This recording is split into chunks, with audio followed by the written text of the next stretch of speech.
பழைய ஆளுகளுக்கு சீட்டே இல்லைங்க. புது ஆட்களுக்கு 6 சீட்டையோ ஒரு எம்பி சீட்டையும் கொடுக்கணும்.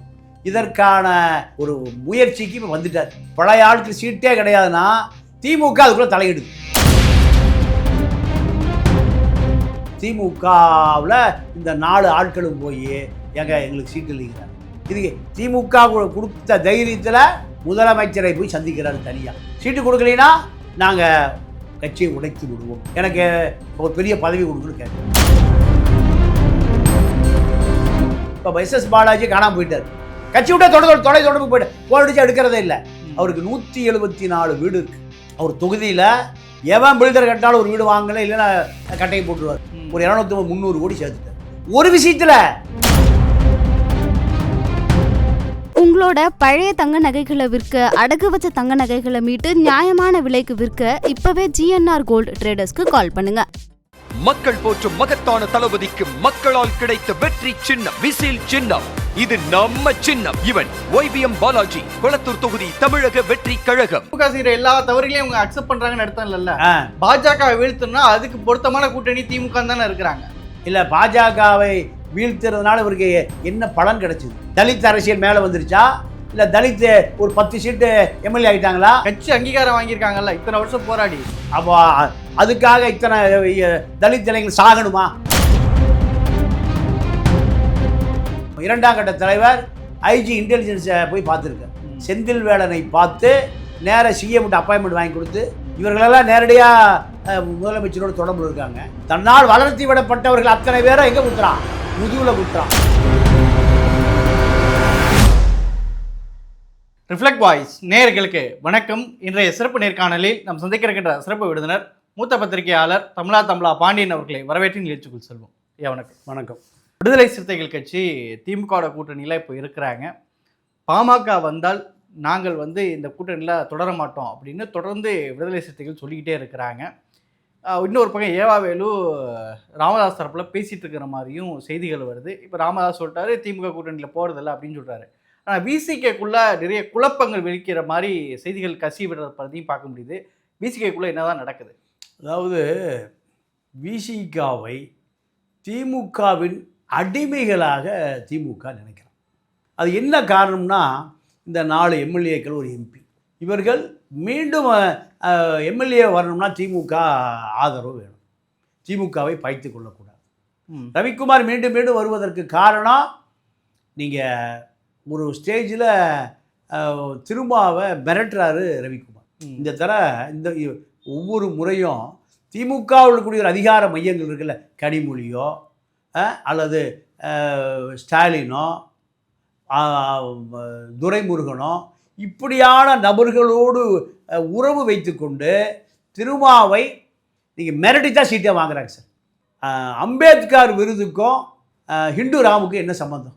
காரணம், நடந்து முடிந்த நாடாளுமன்ற தேர்தலை ரவிக்குமார் கொடுக்கணும்னு நீங்கள் கடும் நெருக்கடி கொடுக்குறாரு ஹிந்து ராம். யாருக்கு? திருமாவுக்கு. திருமா ஹிந்து ராமை பாய்த்து கொள்ள முடியல. சரியா? அதே போல் ஆளூர் ஷானவாஸுக்கு சீட்டு கொடுத்து அவனும் கனிமொழியிலிருந்து ப்ரெஷர். அதற்கு முந்தைய முறை விழுப்புரம் நாடாளுமன்ற உறுப்பினர் ஹைகோர்ட்டு நீதிபதி சாமிதுரைக்கும் சிறுத்தைக்கு என்ன சம்பந்தம்? சாமிதுரைக்கு சீட்டு கொடுக்க சொல்லி கருணாநிதி சீட்டை அலாட் பண்ணியாச்சு. ஆனால் சாமிதுரைக்கு தான் கொடுக்கணும் கருணாநிதி வீரமணிகிட்ட சொல்லி அழுத்தம் கொடுக்குறாரு. இந்த சாமிதுரை தான் 41 பேர் கீழ்வெண்மணியில் நடந்த படுகொலைக்கு அத்தனை பேரையும் நாகப்பட்டினம் செஷன்ஸ் நீதிமன்றத்தில் விடுதலை கொடுத்தவர். எவ்வளவு கொடுமையாக அரசியல் இருக்குன்னு. அப்போ கருணாநிதியை பார்க்க போகும்போது செருப்பை கீழே கழட்டி விட்டுட்டு தான் பவ்யமாக போவார். யார்? சாமிதுரைக்கோ விடுதலை சிறுத்தைகளுக்கு என்ன சம்பந்தம்? அப்போ திமுக விரும்புகிறதை செய்வதற்காகத்தான் விடுதலை சிறுத்தை இருக்கு. அதாவது நீங்க சொல்றது, திருமாவளவன் தமிழ்நாட்டுடைய மிக ஒரு நீண்ட கால அரசியல் தலைவர், சுயேட்சையா பல விஷயங்களை பல அரசியல் கருத்துக்களை உள்வாங்கிய ஒரு தலைவர். அவர் இது குறைச்சி மதிப்பிடுற மாதிரி தெரியா? இவங்களாம் அழுத்தம் கொடுத்து தான் அவரை பணிய வைக்கிறாங்கன்னு சொல்றது அவருடைய ஆளுமையை குறைக்கிறது இல்லையா? இது 500 நான் பேசிட்டேன். நீங்க அதை பார்த்ததே இல்லையா? அப்ப தூங்கிட்டீங்களா? 500 தடவை நான் பேசியிருக்கேன், இதை பார்த்ததே இல்லையான்னு கேட்குறேன். 500 முறை பேசியிருக்கேன். திமுக செய்கிற பாவம் பழி பாவங்களை பூரா தூக்கி சமக்கிறவர் தான் திருமாவளவன். இதெல்லாம் நீ கேள்விப்பட்டதே இல்லையா? கேள்விப்படலையா? இல்ல நீங்க அது சொல்லியிருக்கீங்க. சீட்டை விசிகல யாரு கொடுக்கணுங்கிறதே திமுக தீர்மானிக்குதுன்னா அந்த தலைவருடைய ஆளுமையை குறைக்கிறதா இல்லையா? அதுதான். அது பல முறை நடந்திருக்கே, ஒரு முறை இருமுறை இல்லை. நான் என்ன கேட்குறேன், இப்போ விசிகாவில் ஒரு 2ஆம் கட்ட தலைவர் போய் ஐஜி இன்ட்ட பார்க்குறாரு. ஐஜி இன்ட்ட பாட்டு முதலமைச்சரை பார்க்குறாரு, அவருக்கு தெரியாமையே. இது என்ன அர்த்தம் சொல்லுங்கள்? அது என்ன அர்த்தம் சொல்லுங்கள்? 2வது பாலாஜி இப்போ கட்சி தொடர்புலேயே இல்லை. எம்எல்ஏ பாலாஜி அதுக்கு என்ன அர்த்தம் நீங்களே சொல்லுங்கள். எம்எல்ஏ பாலாஜி நீங்கள் இப்போ தேர்தல் வரும்போது கடைசி நேரத்தில் தொடர்பை துண்டிச்சுட்டு போயிட்டார். இதே போல் செல்வ பெருந்தகை கடைசி நேரத்தில் விடுதலை சிறுத்தை எம்எல்ஏ எப்போ 6/11 வெளியேறி திமுகவுக்கு போயிட்டார். அதாவது சிறுத்தையில் தொடர்றாரு, எம்எல்ஏ பதவியை ரிசைன் பண்ணுறாரு. கருணாநிதி அதை அக்செப்ட் பண்ணிக்கல. ஏன்னா மைனாரிட்டி கவர்மெண்ட் நடக்குது, மைனாரிட்டி கவர்மெண்ட்டு நடக்குது. அப்போ திமுகவுக்கு ஒரு ஓட்டு வேணும் என்பதற்காக செல்வ பெருந்தகை எங்கே ஜெயிச்சார்? விசிகாவில் ஜெயிச்சார். அவர் திமுகவை காப்பாற்றுவதற்கு தேவைப்படுகிறாருன்னு அவர் நியூட்ரலே வச்சுருக்காங்க. இதுக்கு என்ன பேர் சொல்லுங்கள்? ஈழ போராட்டம் நடந்த பொழுது நீங்கள் உண்ணாவிரதம் இருந்தாரா சாக வரைக்கும்? அவர் அப்போ திருமாதான் தமிழ் தேசிய தலைவன், திருமாதான் திமுக தலைவன், திருமாதான் அதிமுக தலைவனா? வேற தலைவனும் இல்லையா தமிழ்நாட்டில்? அப்போ யாருக்காக உண்ணாவிரதம் இருந்தார்? எத்தனை சிறுத்தை ஜெயிலுக்கு போனாங்க, குண்டர் சட்டை யார் போட்டா? திமுக தானே போட்டுது இல்லைங்க? அப்போ ஆட்சி யாருடைய ஆட்சி? திமுக. அத்தனை பேர் அடைக்கப்பட்டது என்எஸ்ஏல போனால், குண்டர் சட்டத்தில் போனால். திமுகவை நீங்கள் சொல்கிறீங்க தூக்கி பிடிக்கிறாரு, நீங்கள் குறைச்சி மதிப்பிடுறீங்களான்னு கேட்குறீங்க. உங்களுக்கு அது ஒன்று தான் கண்ணுக்கு தெரியுது. இத்தனை விஷயம் நடந்தது உங்களுக்கு தெரியலையான்னு கேட்குறேன். தெரியுதா தெரியாதா? பாஜக எதிர்ப்புங்கிற புள்ளி அவங்க எல்லாத்தையும் திமுக செய்யற எல்லா தவறுகளையும் அவங்க அக்செப்ட் பண்றாங்கன்னு அர்த்தம் இல்லைல்ல. பாஜக வீழ்த்தணும்னா அதுக்கு பொருத்தமான கூட்டணி திமுக தானே இருக்கிறாங்க. இல்லை, பாஜகவை வீழ்த்துறதுனால இவருக்கு என்ன பலன் கிடைச்சிது? திமுகவுக்கு பலன் கிடைக்குது, இவருக்கு என்ன பலன் கிடைச்சது? தலித் அரசியல் மேலே வந்துருச்சா? இல்லை தலித் ஒரு 10 சீட்டு எம்எல்ஏ ஆகிட்டாங்களா? கட்சி அங்கீகாரம் வாங்கியிருக்காங்கல்ல இத்தனை வருஷம் போராடி. அப்போ அதுக்காக இத்தனை தலித் இளைஞர்கள் சாகணுமா? சொல்லுங்க. கருணாநிதி காலத்தில் எவ்வளோ எம்எல்ஏ கொடுத்தாரு? 12 சீட் கொடுத்தாரு, தெரியுமா? ஆமாம். இப்போ எவ்வளோ கொடுக்குறாங்க? இப்போ எவ்வளோ சார்? இன்னும் டிமாண்ட் பண்ண இன்னும் எவ்வளவு 6 வாங்கினாங்க. அப்போ 12 தான் அங்கீகாரமா? தலித் இயக்கம் வளர்வதற்கு, கட்சி அங்கீகாரம் வாங்குவதற்கு 12 ஆகுது, அது அங்கீகாரமா? சொல்லுங்க. கொள்கைக்காக பாக்குறாங்கல்ல, கொள்கையில சமரசம் ஆகக்கூடாது, சீட்டு தான் அதிகமாகுன்னா பாஜக கூட்டணி சீட்டே வேண்டாம், கொள்கை திமுகவிலே சேர்ந்துருங்க, சரியா? சீட்டே வேண்டாம், அப்படி எடுத்துக்கலாமா? அடுத்து 6 கொடுத்து 3 கொடுத்தா கொள்கைக்காங்க, எங்களுக்கு எல்லாம் கொள்கை தாங்க, சமரசம் இல்லைங்க, 3 கொடுத்தா ஏத்துக்கலாமா? சொல்லுங்க. 12 இல்லைங்க, விசிக வருதுங்கிறதுக்காக 12 6 ஆகி போச்சு. 6 நீ 3ஆனா பெரிய வளர்ச்சி, அப்படி எடுத்துக்கலாமா? இப்ப கூடுதல் சீட்டு கேட்போம் தானே சொல்றாங்க. இல்ல, கூடுதல் சீட்டு அப்பா காலத்துல 12ங்க, மக காலத்துல 6 கூடுதல் சீட்டா? அப்படியே சொல்லுங்க. இது எப்படி எடுத்துக்கிறது சொல்லுங்க. பாமக தனிச்சு நின்று வட மாவட்டங்கள்ல ஒரு வாக்கு வங்கியை தனிச்சு காட்டியிருக்காங்க. ஆமா. விசிக இதுவரையும் தனிச்சு நிக்கல. திமுக கூட்டணியில் இப்படிதான் நின்று இருக்கா, இதுவரையும் தனிச்சு ஒரு ஓட்டு வங்கி நிரூபிச்சது கிடையாது. அதுதான் பலவீனமே. திமுக என்ன நினைக்குதுன்னா, தன்னை விட்டு போக மாட்டாங்க, நமக்கு அடிமையா இருப்பாங்க. நமக்கு பாமகவா விசிகாவா? பாமக விட்டுருங்க, விசிகா பத்தி பேசுறோம். நீங்க பாமக கம்பேர் பண்ண வேண்டாம், திமுக விசிகா மட்டும் பேசுங்க. விசிகா திமுகவை தூக்கி பிடிக்குது, அதற்கான பலன் கிடைக்குதா? அதற்கான அறுவடை இருக்கா?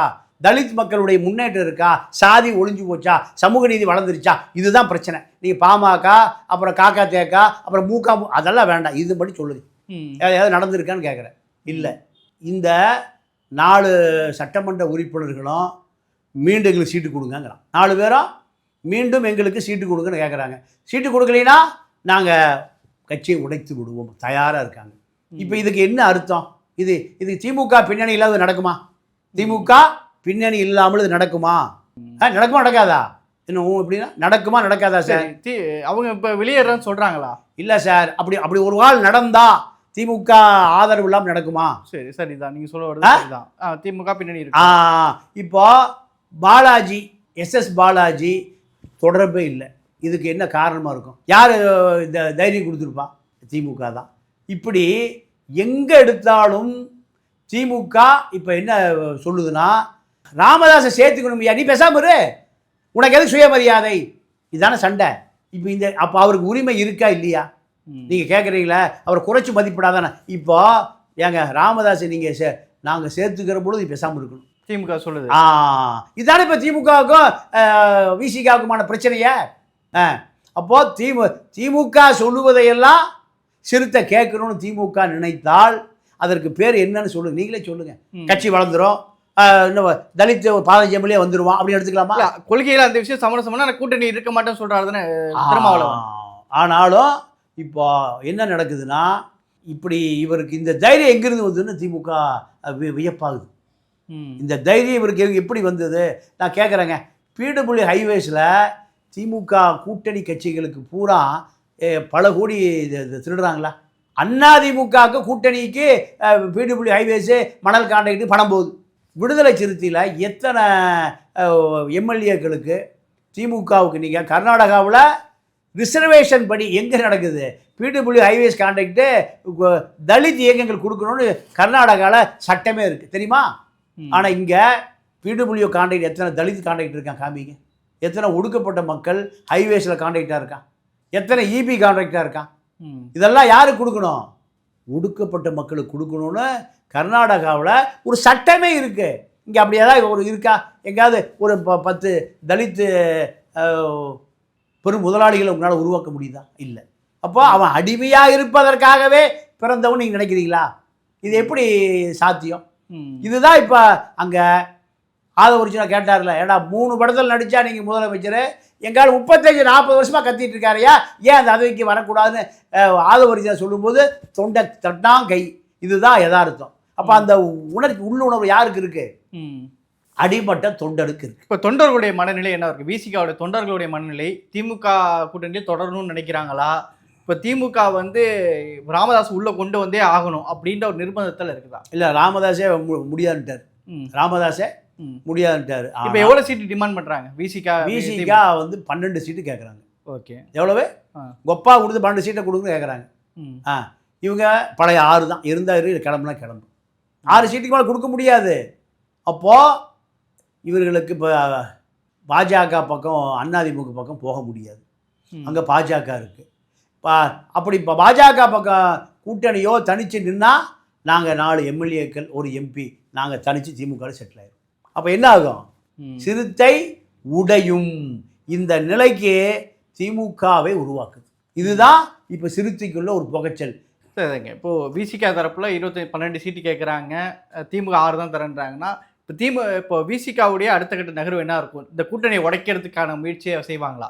இல்லை, உடைக்கலாம் மாட்டார், அதிருப்தியாக இருக்கார்.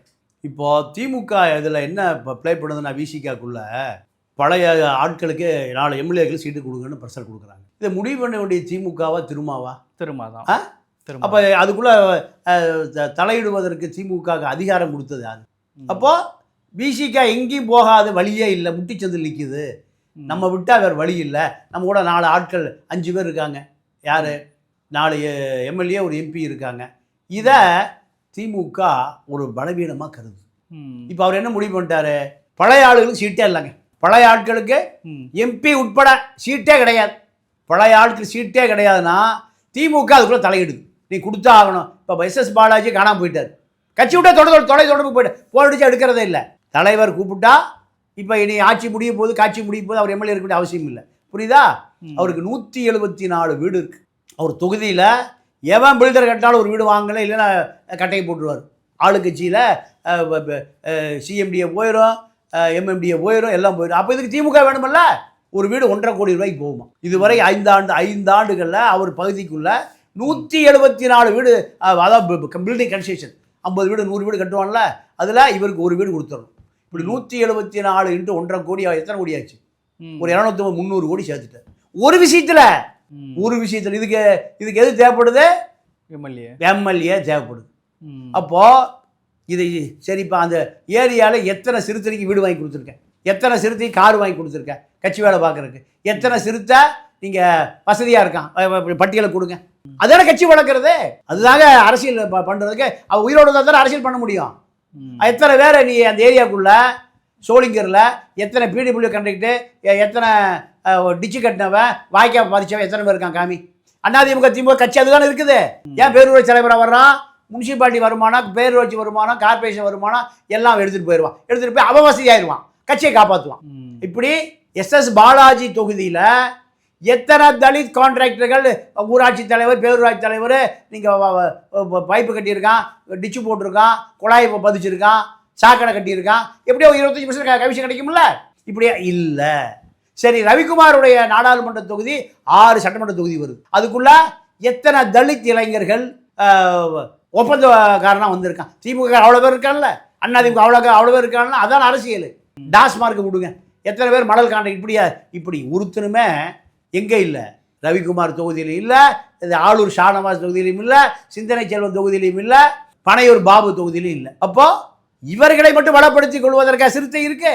ஏதாவது அதாவது தமிழ்நாட்டு அரசியலே இல்லாமல் அடித்தட்டில் கிடக்கிற மக்கள் யாரு? தலித் தான் இல்லையா? எல்லாத்துக்கும் ஒரு அங்கீகாரம் இருக்கு. நான் ஒரு சாதியா, மேல் சாதியா, அவனுக்கு பேர் ஒரு கூட்டம் இருக்குன்னு மக்கள் பயப்படுறான். ஆனா இவர்களுக்கு பின்னால் ஜெயில கிடக்கிற பூரா தலித் இளைஞர்கள் தான் கிடக்கிறான். எல்லா அக்யூஷனும் அவனை தான் போய் முடிச்சுட்டு வரான். அப்ப இவர்களுக்கான அரசியல், அந்த மக்கள் பாதிக்கப்படுறான். இந்த அரசியல் ஏதாவது அடுத்த கட்டம் நகர்ந்திருக்கா? புதிய நபர்களுக்கு தான் இந்த வாடி விசிகே சீட்டு. அதுதான். இதை திமுகவில் இந்த 4 ஆட்களும் போய் எங்களுக்கு சீட்டு இல்லைங்கிறாங்க. இதில் இன்னொரு 2ஆம் கட்ட தலைவர் ஐஜி இன்டெலிஜென்ஸை போய் பார்த்துருக்கார். செந்தில் வேலனை பார்த்து நேர சிஎம் அப்பாயின்மெண்ட் வாங்கி கொடுத்து திரும்ப போய் பார்க்க வேண்டியது 2ஆம் கட்ட தலைவர் போறாருன்னா, அப்போ இவருடைய கட்சி கட்டுப்பாடு எப்படி இருக்குன்னு பாருங்க. இதுக்கு திமுக கொடுத்த தைரியத்தில் முதலமைச்சரை போய் சந்திக்கிறாரு தனியா. எனக்கு ஒரு பெரிய பதவி கொடுக்குன்னு கேட்குறாரு. இவர்களெல்லாம் நேரடியாக முதலமைச்சரோட தொடர்பில் இருக்காங்க. அவர் ஐஜி இன்ட்டு மூலம் போய் பார்க்குறாரு. அப்போ இதெல்லாம் அவருக்கு பெரிய மன உளைச்சல், முதுகில் குத்துற வேலையை. அப்போ இவரை பொறுத்த வரைக்கும் இதுக்கு ஒரு முடிவு கட்டணும்னா புது ஆட்களுக்கு 6 சீட்டையோ ஒரு எம்பி சீட்டையும் கொடுக்கணும். இதற்கான ஒரு முயற்சிக்கு இப்போ வந்துட்டார். இப்போ இன்னைக்கு கூட சில செய்திகள் கூட திருமாவளவன் யாரையும் சந்திக்கிறது இல்லைன்னு போட்டிருந்தாங்க. அவன் ரொம்ப வருத்தத்தில் இருக்கார். தன்னால் வளர்த்தி விடப்பட்டவர்கள் அத்தனை பேரும் எங்க குத்துறான்? முதுகுல குத்துறான். செல்வ பெருந்தைக்கு அடையாளம் எது? சிறுத்தை எம்எல்ஏ தானே. இப்போ அவர் காங்கிரஸ் கட்சிக்கு மாநில தலைவராக போனார். இப்போ ஏணி யாரு? சிறுத்தை தான் ஏணி. நீங்க சிதம்பரத்தினுடைய பல ஆயிரக்கணக்கான லட்சக்கணக்கான கோடிகளை காப்பாற்றுவதற்கு தலித் அரசியல் தேவைதான். செல்வ பெருந்தகை அங்கே போயிருக்கார். வேற ஒண்ணுமே இல்லை. ஈழ பிரச்சனை வந்தாலும் சரி, தலித்து பிரச்சனை வந்தாலும் சரி, திருப்பரங்குன்ற பிரச்சனை வந்தாலும் சரி. திருப்பரங்குன்ற பிரச்சனை நடக்கிற பொழுது நீங்கள் உயர்நீதிமன்ற நீதிபதிக்கு இம்ப்ளீச்மெண்ட் கொண்டு வரணும். யார் முன்னிலையில்? திருமா தான் இறங்கி 150 வக்கீல்ட்டு கைது வாங்குறாரு. ஏன் டிஆர் பாலு போகக்கூடாதா? ஜெகத்ரட்சன் போகக்கூடாதா? தயாநிதி மாறன் போகக்கூடாதா? கலாநிதி வீராசாமி போகக்கூடாதா? யார் போகிறா? இவர்களெல்லாம் போனால் எவனும் கைது போட மாட்டான். இல்லை கார்ப்பரேட் முதலாளிகள், பெருங்கோடீஸ்வரர்கள். திருமா போனால் அந்த ஒடுக்கப்பட்ட மக்களுக்காக போராடுகிறார். திருப்பரங்குன்றம் ஒடுக்கப்பட்ட மக்கள் சிறுபான்மை சமூகத்தின் மீது ஆர்எஸ்எஸ் தொடுக்கிற ஒரு பெரிய தாக்குதல். இதை தாக்கு பிடிக்கணும்னா அகில இந்திய நாடாளுமன்ற உறுப்பினர்கள் பூரா கைது போட 180 நாடாளுமன்ற உறுப்பினர்கள் கைது போட திமுகவுக்கா? யாருக்கு? திருமாவுக்காக, திருமா முன்னிறுத்துறதுக்காக. இப்போ தமிழ் படித்தா பிச்சை தான் எடுக்கணும். தமிழ் படித்தா பிச்சை கூட கிடைக்காது. நாடாளுமன்றத்தில் கம்பீரமாக அந்த மாதிரி சொல்லுது. பஞ்சாபி மொழி படித்தால் பிச்சை தான் எடுக்கணும், பிச்சைக்காரன் தான் பஞ்சாபி மொழி படிப்பான். சொல்லிட முடியுமா? சொல்ல முடியுமா? பஞ்சாபை பத்திக்கும். வங்காளி படிக்காத, பிச்சைக்காரன் காரி துப்பா, பிச்சை தான் எடுக்கணும், வங்காளி மொழி படிக்காதேன்னு இந்த மயிலாப்பூர் ஐயர் அம்மா சொல்லிடுமா? திமுகவில் பேசுவதற்கு ஆள் இல்லை. யாரை அனுப்புகிறாங்க? திரும்ப முடியாதுன்ட்டார். திரும்ப அவர் தொடர்பு இல்லை. திரும்ப கூப்பிட்டவங்களை ஓடி வரக்கூடிய எடுபடி அல்ல. போயா, வர முடியாது, போயா, தெரிஞ்சு பார்த்துக்கிட்டார். இப்போ யாரை பிடிச்சாங்க? ஒரு சினிமாக்காரன் போய் இதை தத்துப்புன்னு பேசிட்டு வரான். இப்போ நீங்கள் புரியுதா? திருமாவை நாடாளுமன்றத்தில் திருமா இல்லாத இடத்தை கமலஹாசனை வைத்து நிரப்புகிறார்கள். கமலஹாசன் நிரப்பிடுவாரா? சரிங்க. பின்னொரு பக்கம் தமிழக பாஜகவில் சில மாற்றங்கள் நடக்கிறதா பார்க்க முடியுது. கமலாலயத்தினுடைய ஒரு ஆர்எஸ்எஸ்னுடைய முகமாக அறியப்பட்டவர் தான் கேசவ விநாயகம். இப்போ அவர் வந்து அந்த பொறுப்பிலிருந்து விடுவிக்கப்பட்டிருக்கிறாரு. அண்ணாமலை பல குற்றச்சாட்டுகளை வச்சிருக்கிறாரு. அதாவது ஒரு என்டிஏ கூட்டணி திமுக வீழ்த்துவதற்கு எந்த வியூகங்களும் நம்ம கிட்ட இல்லை அப்படின்னு சொல்லியிருக்கிறாரு. என்ன தொகுதிகள், இந்த விஷயங்கள்லாம் நிறைய அதிருப்திகளை சொல்லியிருக்கிறாரு. தமிழக பாஜகக்குள்ளே என்ன நடக்குது? தமிழக பாஜக முழுக்க நயினார் நாகேந்திரன் கட்டுப்பாட்டுக்கு போயிடுச்சு. நயினார் நாகேந்திரன் எடப்பாடி கூட்டணி தான் இப்போ வலுவாக இருக்குது. அமித்ஷாட்ட நேரடியாக பேச்சுவார்த்தை. அமித்ஷாவுக்கு இங்கிருந்து நேரடியாக தகவல். இதில் கேசவ விநாயகம் டபுள் ரோல் அடிக்கிறாரு. கேசவ விநாயகம் கட்சிக்கு விசுவாசமாக இல்லை. வேட்பாளர் தேர்வு, வேட்பாளருக்கான பின்னணியை நீங்கள் அண்ணாமலையிடம் பகிர்ந்து கொள்கிறார். கட்சிக்கு வெளியில் இவருக்கு தொடர்பு இருக்குது, பெண்கள் தொடர்பு இருக்குது. இது நான் இந்த தேர்தலில் கடுமையான விளைவுகளை ஏற்படுத்தும். இவர் ஆர்எஸ்எஸ்னுடைய அமைப்பு செயலாளர், பாஜக செயலாளர், அவரே இங்கே இப்படி சிக்கலா கணக்கு. இதை பாஜக தலைமை உடனடியாக விடுவிக்குது. நீங்கள் ஆளை மாற்றுவாங்க, ஆனால் விடுவிப்பிடா குற்றச்சாட்டு தான். அண்ணாமலையும் விடுவிப்பு, யார் கேசவ விநாயகம் விடுவிப்பு. அப்போ பாஜக எப்படி சிக்கி சீரழிஞ்சு சின்னாபின்னமாகி கிடக்குன்னு பாருங்க. அண்ணாமலை பல கோடிகளை அடிச்சிட்டாரு. இவர் சில 100 கோடிகளை, இவர் மீது பாலியல் வழக்கு உட்பட பல புகார் டெல்லிக்கு போகுது. போன பிறகு இவர்களை வைத்து கொண்டு தேர்தலை சந்திக்க முடியாதுன்னு நயினார் நாகேந்திரன் டெல்லியில் புலம்புறார். சரி, என்ன பண்ணணும்? எடப்பாடி ஆமாம், அவர் எனக்கு சொல்லும்போது அத்தனை என் காதுக்கு வந்திருக்கு.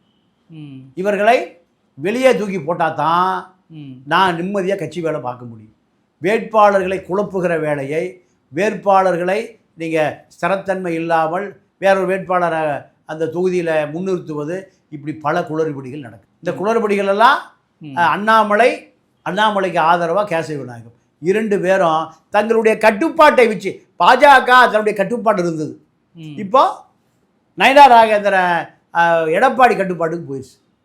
ஏன்னா இந்த தேர்தலில் வெற்றி அடைவது, கோடிகளை செலவு செய்வது, 234 தொகுதிகள்லையும் கள நிலவரம் தெரிஞ்சாலும் எடப்பாடி தான். எடப்பாடியை விட கேசவ விநாயகனுக்கு தெரியாது. ஆனால் கேசவ விநாயகன் இந்த கூட்டணிகள் குழப்பத்தை ஏற்படுத்துகிற வேலையை கடந்த காலத்தில் அண்ணாமலை பண்ணார். இப்போ யார் பண்ணுறா? கேசவ விநாயகன் பண்ணுறார். அப்போது எடப்பாடி சொன்னால் தமிழ்நாட்டில் பாஜக ஆர்எஸ்எஸ்ஸில் யாரை வேண்டுமானாலும் தூக்குவதற்கு அமித்ஷா தயார். காரணம், வெற்றி பெற வேண்டும் என்பது ஒரே இலக்கு. அந்த இலக்குக்கு இடையூறாக யார் இருந்தாலும் தூக்கி வீசப்படுவார். இதுதான் இப்போ பாஜகவினுடைய இலக்கு. சசிகலா அம்மையார் அவர்கள் வந்து அண்ணா திராவிடர் கழகம் அப்படிங்கிற ஒரு கட்சி இருக்குது, மீண்டும் கட்சிக்குள்ளே கொண்டு வரணும் அப்படிங்கிற முயற்சி பேசப்படுறதாக சொல்லப்படுது. இப்போ சசிகலா அம்மையார் மீண்டும் அரசியல் என்ட்ரி ஆகிறாங்களா? சசிகலா அம்மையார் திடீர் என்ட்ரிக்கு என்ன காரணம்? இப்போ அவங்களுக்கு டிடிவி தினகரனை அதிமுக கூட்டணியில் இணைச்சிக்கிட்டாங்க. மீண்டும் அவர் அதிமுகவில் கூட்டணியில் இணைத்து கொள்ளப்பட்ட பிறகு அந்த சசிகலாவுக்கான உறவினராகவோ அல்ல சசிகலாவுக்கான ஸ்போக்ஸ் பர்சனாகவோ அவர் செயல்படணும். சரி, சசிகலா எப்படியா கட்சியில் சேர்த்துக்கணும், அவருக்கு ஒரு பதவி வேணும். அவைத்தலைவர் பதவி அந்த அம்மா கேட்குறாங்க. பினாமிகள் எவ்வளவுமே பணம் கொடுக்க மாட்டேங்கிறான். பல 1000 கோடிகள் முடங்கி கிடக்கு. அதை மீட்டு எடுத்துக்கணும். அந்த குடும்பத்துக்கு அந்த காசை, கொள்ளையடிக்கப்பட்ட அதிமுக அடிக்கப்பட்ட கொள்ளையடிக்கப்பட்ட காசுகளை அந்த குடும்பத்துக்கு சேர்த்து வைக்கணும். அதுக்கு ஒரே இடம் அதிமுக. திமுக இடம் கொடுப்பானா? காங்கிரஸில் கம்யூனிஸ்ட் எங்காவது கொடுப்பானா? ஒரே கட்சி எது? அதிமுக தான். அதற்காக திமுகவிடம் பேரம் பேசி 20 சீட்டில் அதிமுகவை தோற்கடிப்பதற்காக நாங்கள் முக்குளத்தூர் வேட்பாளர் நிறுத்த போகிறோம். இல்லைன்னா எங்களுக்கு 20 சீட்டை கொடு. இதுக்கு பின்னணியில் திமுக, இந்த அண்ணா திராவிடர் கழகம், இதுதான் தினகரன் பதிவு செய்து வைத்திருக்கிற கட்சி. திவாகரன் பதிவு பண்ணி வச்சிருக்கிற கட்சி. இந்த கட்சிக்கு உயிர் கொடுப்பது திமுக. தொகுதிக்கு 10 கோடி ரூபா கொடுக்குறோம், 20 தொகுதி 200 கோடி ரூபா கொடுக்குறோம். செலவு பண்ணி தூக்கி எறிங்க, எப்படியா ஓட்ட பெறீங்க. இந்த அசைன்மெண்ட் இல்லைன்னா எனக்கு அவைத்தலைவர் பதவி கொடு. இதுதான். இப்போ ஓபிஎஸ் டெல்லியில் உட்காந்துருக்கார். 3 சீட்டு வர்த்தகம், நீ போய் சேர்ந்துக்க. இல்லை எனக்கு அவைத்தலைவர், சசிகலாவுக்கு அவைத்தலைவர், டிடிவிக்கு ஓபிஎஸ்க்கு அவைத்தலைவர். இதை நோக்கி நகருகிறது. இந்த நகர்வை டெல்லி தான் சசிகலாவையும் ஓபிஎஸ்ஸையும் ஒரு முடிவுக்கு கொண்டு வருவதற்கான அதிகாரம் அங்கே தான் இருக்குது. கூடி சீக்கிரம் இந்த அதிகாரம் ஏதாவது ஒரு வகையில் இவர்கள் மீது பாயும். பல வழக்கு நிலுவையில் இருக்குது. இந்த ஒரு இக்கட்டான சூழ்நிலையில் அதிமுக பாஜகவிடம் சரண்டராகி எடப்பாடி இப்போ அங்கே புலம்புறார். மீண்டும் ஒரு தினகரனை உருவாக்கிட்டாங்க திமுக. மீண்டும் 20 சட்டமன்ற தொகுதிகளில் வேட்பாளரை போட்டு அதிமுக வாக்காளர்களை முக்குளத்தூர் வாக்கு வங்கி சிதறடிக்கணும். யாரும் வரமாட்டா, அது வேறு விஷயம். இருந்தாலும் அந்த முயற்சி நடக்குது பின்னணியில் திமுக என்பதை எடப்பாடி நேரடியாக டெல்லியில் அமித்ஷாவிட்ட சொல்லி இப்போ புலம்புறாரு. என்ன நடக்க போகுதுன்னு பார்ப்போம். சரிங்க, நிகழ்ச்சியில் பங்கிட்டு உங்களுடைய கருத்துக்கு நேரத்துக்கு மிக்க நன்றி. நன்றி, வணக்கம்.